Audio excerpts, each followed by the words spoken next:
Welcome to another episode of In Your Business. Today we're going to have a very interesting episode in the fact that we have two entrepreneurs with us. Each of these entrepreneurs have a business in their own direction, but they're working very closely together to help youth in entrepreneurship. So today, not only are we going to talk about them as entrepreneurs, we're also going to talk about their businesses in addition to talk about what they're doing with the youth.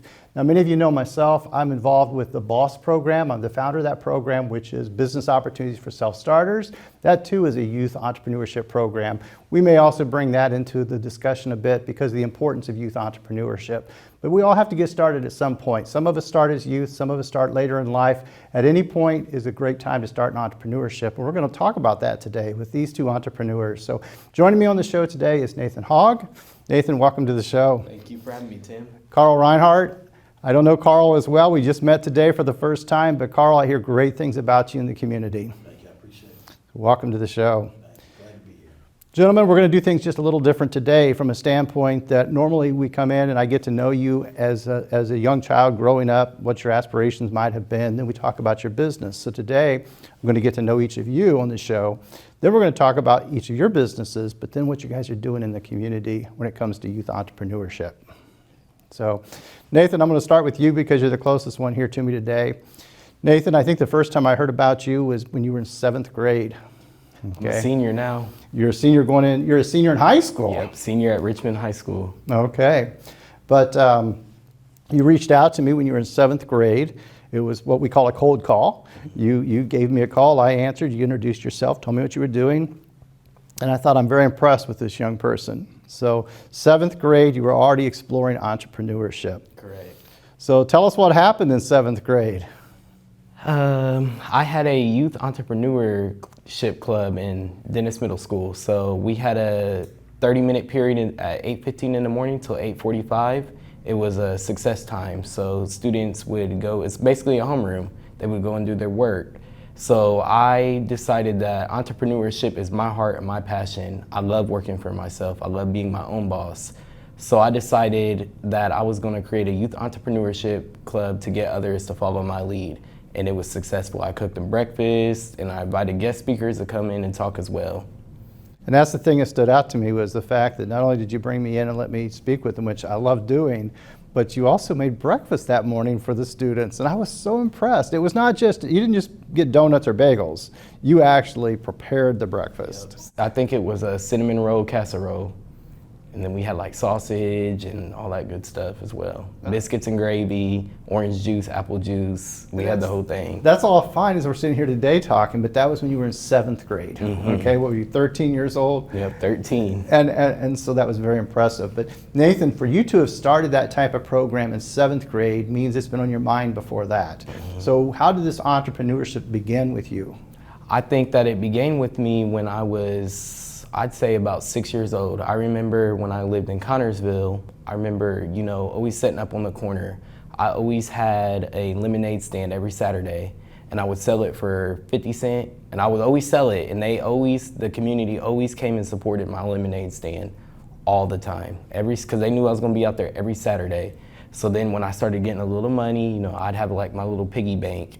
And then I would, start off with cakes and cookies and then cupcakes. And my mom would always love to help me, my brother, and it just began from there. And then it just sparked the interest of entrepreneurship at 7 years old. So at 6 and 7 years old, you were making lemonade, you were going on the corner, you were selling this to people who were driving past, people who were walking up, whatever it might be. But what gave you the idea? Do you remember? I've always wanted to own my own restaurant, and it is still on my heart today. I remember I have signs from when I was 5 and 6 years old. It's called Hogg Daddy's, and it's a soul food restaurant. It's always in my mind, my dream.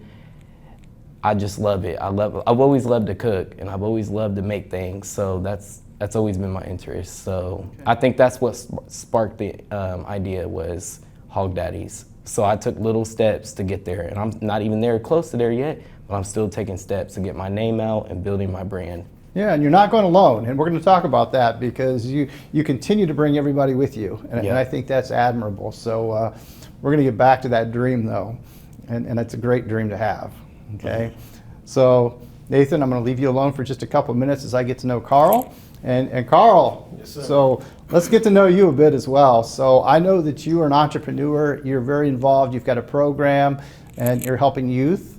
But let's talk about you as a young child. Sure. When did you start thinking like an entrepreneur? Wow. I don't know that I can really put my finger on it. I grew up, though, in my grandparents' business. So my grandparents, I'm from Muncie originally. Okay. Graduated Muncie Central High School. My grandparents owned a barbershop called Rhinehart's Barbershop in Muncie over on Highland Avenue. And they had that barbershop for well over 40, I think maybe even 50 years. Later in life and into my adulthood, after my grandfather retired and passed and my grandmother had the business, I stepped in and helped her to manage the business and still manage a portion, of it today as we're going through a transition with it. But I remember as a young age as well, I think about 7 years old, I was in that barbershop. I was taught at a very early age how to work. My job was to sweep the floors.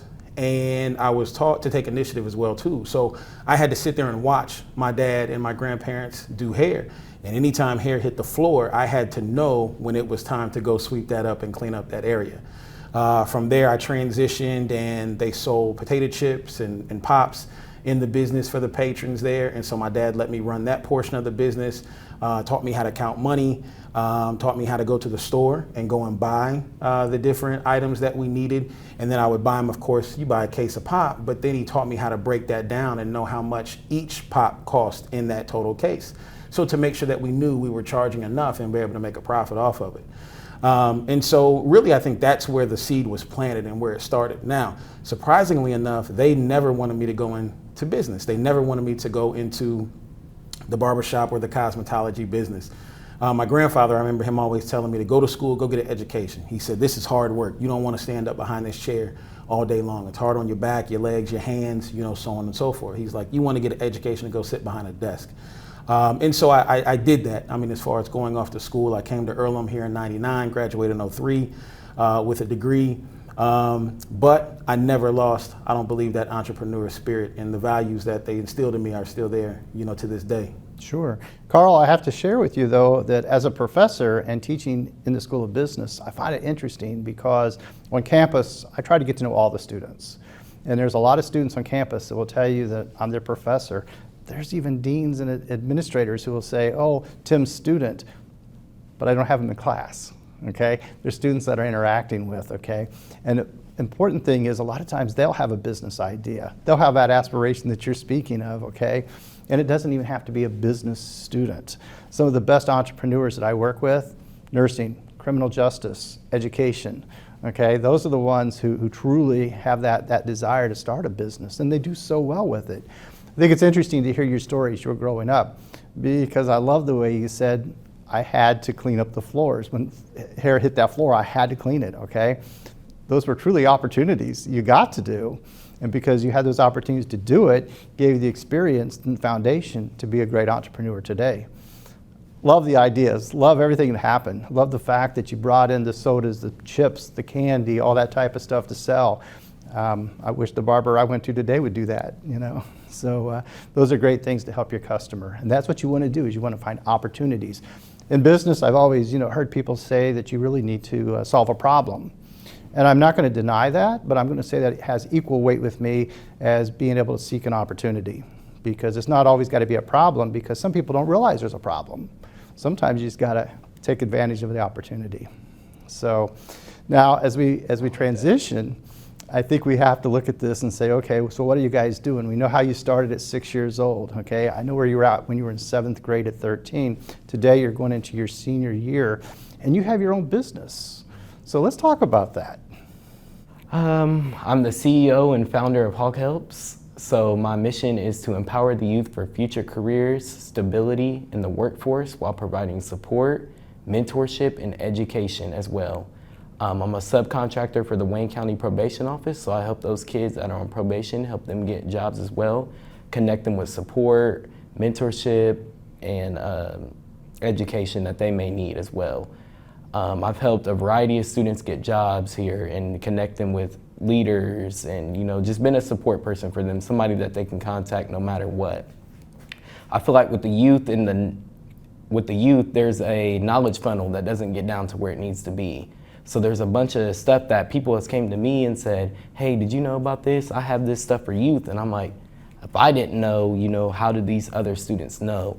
So that's where me and Carl partnered up with Future Achievers. I mean, we're just two guys with the same vision, and I feel like we can kill two birds with one stone. Sure. So you've got Hogg Helps, is that correct? Yes. And you've got Future Achievers. Yes. And so when did you begin with Super Achievers? Future Achievers. Future Achievers. I'm sorry, I'm called Super, but it's Future Achievers. No problem. Yeah. Future Achievers, we started in 2012. We became a nonprofit organization, became incorporated. Prior to that, three of us came together and founded this organization, myself, Rachel Ulrich, and Erica Butler. We were students in the Institute for Creative Leadership, and many might know that program that's here in this community. Out of that, Future Achievers basically was our final project, a service project to the community. And we started by thinking, what do young people need to know coming out of high school to help them cross that bridge and to be successful adults? And we started with financial literacy, and so focusing in that area. But then we learned that there were other aspects of life that teens needed to have a solid working foundation in as well too. And so we expanded our program into 5 pillars, and this is where we're at today. Can you identify those 5 pillars? Because you got my curiosity. Yep, I can. So 5 pillars: personal finance, college preparation, job readiness, giving back to the community and civic engagement, and health and wellness. And so basically thinking about a young person, a young adult, knowing where money comes from, how to use it, how to save, those types of things, how to make it grow are important. Preparing not only for college, but we say college, but we're really talking about just increasing your education. Whether you choose to go to a 4-year, 2-year trade school, what have you, we know if you want to move up in a career, you have to have a little more knowledge. So just being prepared about how to increase that knowledge. Job readiness, and so talking about, interviewing skills, how to find jobs in today's market, connecting young people with different opportunities, very so on and so forth. And that's definitely where we are able to partner with Hogg Helps, and utilize the resources they have there. I think in today's age, especially now that we are coming on the tail end of COVID and we see the effects, health and wellness is extremely important, especially for our teenagers. We're learning more and more about the importance of it with adults. But our teens, our kids are going through it and struggling, as well too. Giving back to the community and civic engagement. I mean, a lot of young people, you see the movements over the years, and a lot of young people have something to say. They see problems in their community and they want to help. And so we're here to help show them the way and make those connections for them so that they know that their voice can be heard. You don't want a teen growing up feeling like their voice isn't heard, they're not valued, they don't have any options. That's a dangerous person, a person who has no options. So we want to get in there and provide information and opportunities for these folks that they wouldn't otherwise have, to let them know they have options and to maximize their potential. Carl, I really appreciate everything you're doing. You've got your hands full. There's no question about it, okay? And as we discuss it and as we talk about it and as I think about it, it's great that you're doing it with the youth. And I do a lot with the youth as well with my programs. There's a need all the way across the board. It's with all of our society, ourselves included. There are so many things and opportunities for us to learn and to grow. And it's interesting because as we talk about, 15, 16, 17-year-olds and what we can do for them, I also work with a lot of other people who may be 50, 60, 70 years old who they need the same type of assistance, okay? And as you're correct, as we come through COVID, the effects that's had, many of us don't even understand the impact that's made, okay? And we have to be ready to take those challenges and create them into opportunities to help others. And I'm really excited that you're wanting to do that because I can tell with each of you, it's not about the money. And money should never be the driving force, okay? It can't be. It has to be more of the passion, the desire that you want to make that impact, okay? I also find it interesting because each of us are motivated by different things. And we can dream, we can even have a similar dream, but it's not going to be the same, and we're not going to execute the same from that. So I know in my programs, just like your programs, we basically provide resources, okay? We try to teach others and share with others some of the resources that are available. We try to show them some programs they could use. We also try to get them to think it all the way through. And in entrepreneurship, there's a lot to think about. Nathan, you love to cook, right? Love to bake. What's your specialty? Both, actually. I love to cook soul foods, so chicken, fish, macaroni and cheese, homemade greens, pound cake, my lemon blueberry pound cake, I should say. Love to cook it all. I love to cook for my dad. I think that's one of, and my family, the rest of my family. So I have, what do I want to say, 2 separate households I cook. I cook for my aunt and her family, and then I cook for my father and his family as well.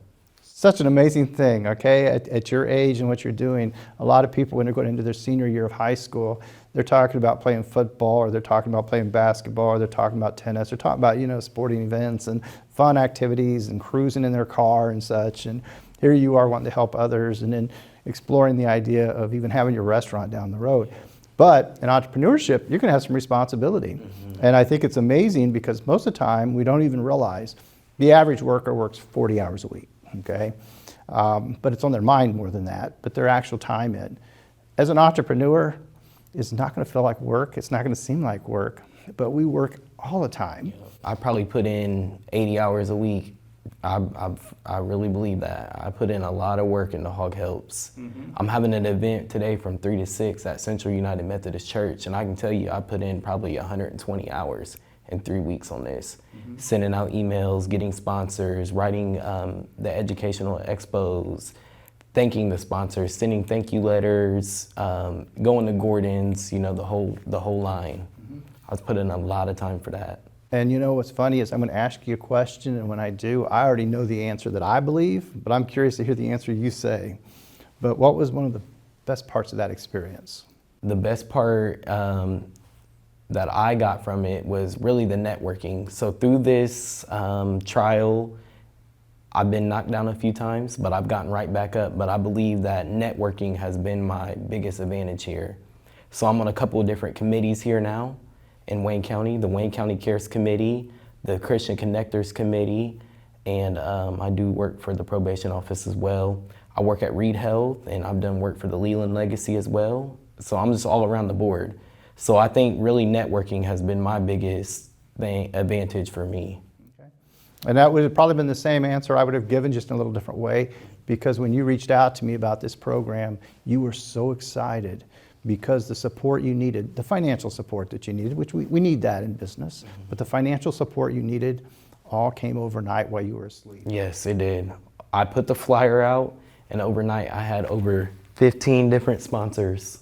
So right back here is my board that says thank you to our sponsors and community partners, 15 of them, 8 guest speakers and 8 youth entrepreneurs as well. So I'm excited for that.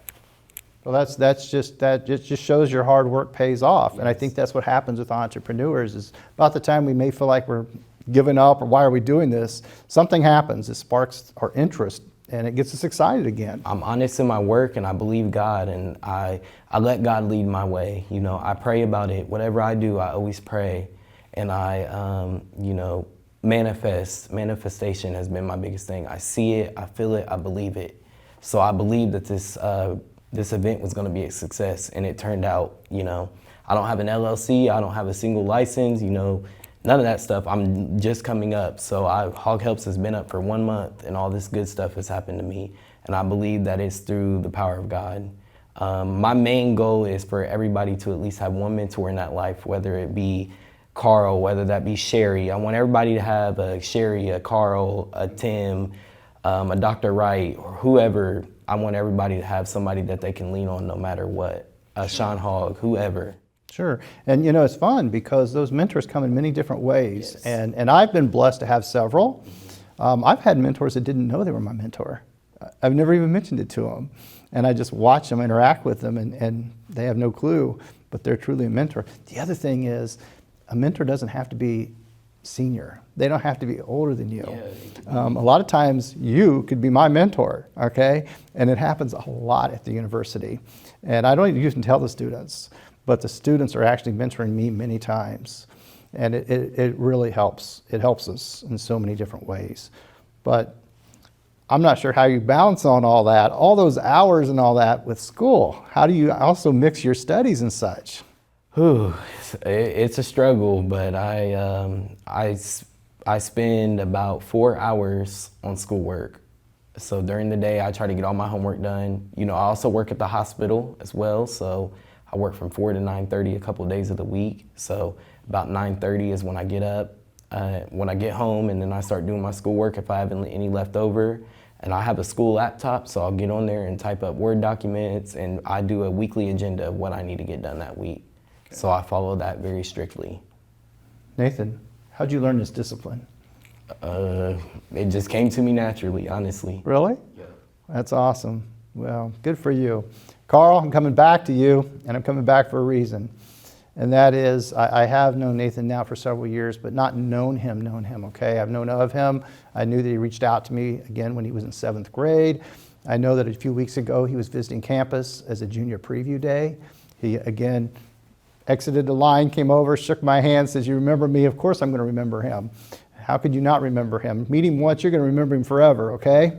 However, the thing that really you should be very honored by is he says your name with his often. So it's hard to have a conversation without him saying Carl.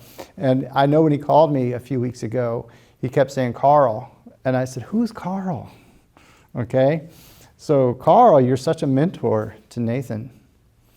And how did that start? Man, Nathan's a mentor to me, and you hit it, right on the head. I've learned so much, from him and watching him. He keeps me energized. But I was Future Achievers. One of our outreaches is life coaching, and we were working at Richmond High School this past school year. We'll be back there next school year working with students. And I think maybe I just saw some things that he was doing entrepreneur-wise on Facebook, on social media, and I reached out to him and just said, "Hey, we should connect." He said, "Absolutely." I'd met his father prior to that, didn't know the connection there at the time. And then he just stopped by one day at the high school and we started a conversation. Again, he had an idea of something that he wanted to do, a presentation, a video that he did for Black History Month that he wanted to create, and he allowed me to be a part of that. And we hit it off from there. Just every time he had an idea, he would come and bounce those ideas off of me. We would talk. The thing that surprised me, though, to this day, and it still does this, by the time I suggest something to him, Tim, he's already done it. Yeah. That and more. Yeah. I caught him one day at school when he was created Hogg Helps, and he was talking about he needed to put together a website. So I was coming to school thinking I was going to help him. By the time I showed up, he was already in the library hammering out his website. He's like, "Hey, sit down. I'll be done with this in 15 minutes. And I sat down and I was quiet the whole time. Like he's amazing. And you said that discipline is exactly, what he has. It's amazing what he's able to do. He's quite a leader. Absolutely. To spend time with him and to think that he's going into his senior year of high school, it's truly amazing. So what does the future look like for your business? Sure. Well, Future Achievers, we are looking to expand. And so like I said, we're going back into Richmond High School. They've been a great partner for us. And so we want to continue to serve youth of the community. Again, providing information and opportunities for them. We'd like to grow and expand into other schools and to provide our service there. We feel like we're filling gaps, right? There's gaps. I say what separates people is a lot of times the information, what they know. And so there's always going to be those gaps there. And so where they are, that we're here to fill those. We're sitting in a space right here that's provided to us, another supporter of Central United Methodist Church. So they've been so gracious to us. And so we have this space here that we're still developing, but right now it's in my mind. I want this to be a co-working space. I want this to be a multi-purpose space where teens can come in like Nathan and share their ideas. And we've have had several, come through already. And we've been able to kind of talk and bounce ideas off one another, connect. I really want this to be a space that inspires, and motivates youth. And so if you look around, we've got books and different things going on here that we'll be able to share and hopefully to inspire these young people, again, to know that they have options and to work towards success in the future. Sure. So you're the founder, is that correct? Co-founder, Future Achievers, yes, sir. Okay. And is it just a Richmond thing, or has this become more of a national thing? We are, I mean, so we started here in Richmond. I think what we're doing, I think definitely has legs and has the ability to go into other communities. What we need is capacity to be able to grow, and so that's definitely something that we're working on. But I'm a believer as well, so wherever God takes us is where we're gonna go. So definitely open to growing and expanding. Nathan, you know I'm coming back to you because I want to know what your future holds. You're going into your senior year of high school. Are you looking at universities and colleges? What are you looking at? What's your interest? So I got a couple. I know I want to stay here in Wayne County. I feel like my heart serves here. I feel like I've seen a lot of my family members and friends pass away due to gun violence, and I believe that my heart serves here in Richmond, Indiana. I believe that I can truly try to make a change. Well, not truly try, but really to make a change. So I'm looking at Earlham College. I'm looking at Ivy Tech and IU East as well. So I don't know. I know I'm probably going to start off at Ivy Tech to get my prereqs, and then I might bounce to IU East just to get into your class. Yeah. Well, you know you're always welcome, and you also know that anytime I'm going to be there for you. Yes. So yes, I mean, you know, appreciate I have a strong belief at the university, and you can ask any student that interacts with me that I often believe we learn as more outside of the class as we do inside. Yeah, Okay. we learn more together, better together. That's always been my thing. Better together. We learn more. Absolutely, and there's a lot of things that I can bring to the table for you, but there's a whole lot of things I'm going to take off the table for me. So I mean, you know, collectively, I think all three of us can benefit, and I for think sure. it's great. So I appreciate everything you're doing in the community as well as an entrepreneur, each of you, and keep doing it. Yes, sir. And I mean, Carl, when your name is included in every conversation he says, it says a lot about you and your character. Thanks. So I appreciate that as well. I So- can't wait to further my career at Reed Health. I want to, try to get more involved in the community and what Reed has to serve as well, but also stick true to Hogg Helps and, expand more on my end as well. Yeah, so this concludes another episode of In Your Business. Today, I had the fortunate opportunity to meet with two entrepreneurs who are just doing amazing things, not only as entrepreneurs, but also for our community. They are really working with the youth, and they're just paying attention to making a difference. And hope you've enjoyed this episode as much as I have, and I can't wait to continue to work with these two gentlemen. Thanks again for watching In Your Business.